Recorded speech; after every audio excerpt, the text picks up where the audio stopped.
So there are rude people in this world. That's right, or at least we perceive them as being rude. So how do we deal with them? First, pause. Maybe you've heard me talk about the magic pause before, but it really is magic. I know that your sensitivity buttons are going off the second you perceive something as being rude and you want to immediately respond. Here's where you need to stop, pause, and take a breath. It's in that breath that you actually give yourself the possibility of shifting that perspective, of not reacting and maybe saying or doing something that you later regret, or even feeling bad. Which brings me to my next point. I want you to maybe pretend. You know I'm an actress, and I think that there is always a place for a little bit of acting every now and again. So let's say that somebody cuts you off in line. Now, it might really irritate you, but you could pretend a little bit and say something like, oh, you must not have realized that the line actually starts, back here, but I totally understand. So yeah, you must not have realized that. Now, what you really want to say is, hello, are you blind? But no, you want to pretend a little bit. Which leads me to my next point. Perceive. Yes, you want to change the way you perceive. I'll give you an example from my own life.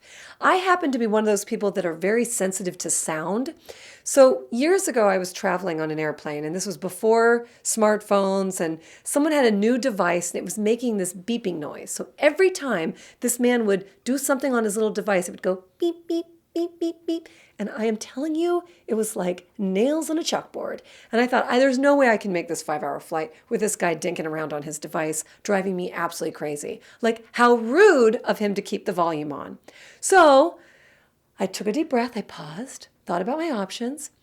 I decided to go over to him and say, I'm sorry, maybe you don't know that if your device is making some noise, would you mind turning the volume down? So he looked at me completely startled, and at that point I got really awkward, so I decided to head back to the back of the plane, and that was it. Now, 4 hours later, I see him in baggage claim, and he makes a beeline to me, and I thought, oh my goodness, this is terrible.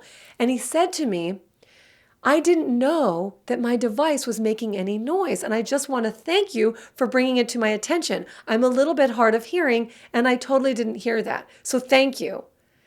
And I thought to myself, oh my goodness, I totally made the assumption that he was being rude and inconsiderate and just allowing us to hear his little beeps. So my point is, the way you perceive things makes all the difference in the world. You can think you're right by assuming that someone is being inconsiderate, but they really may be coming from a place where they have absolutely no intention of being rude whatsoever. So change the way you perceive something. Give somebody the benefit of the doubt. The way that we conduct ourselves in the world not only affects everyone we come into contact with, but it affects who we are. It affects our day. It affects our mood. So start to play around and adjust how you respond and deal with rude people. And you'll find in this activity that you'll actually be much happier, much calmer, and much more in control of the choices that you have in life. Now, always, for more advice and tips, head on over to my blog at alexafisher.com, and by all means, join in the conversation. I love meeting my peeps. Thanks for watching.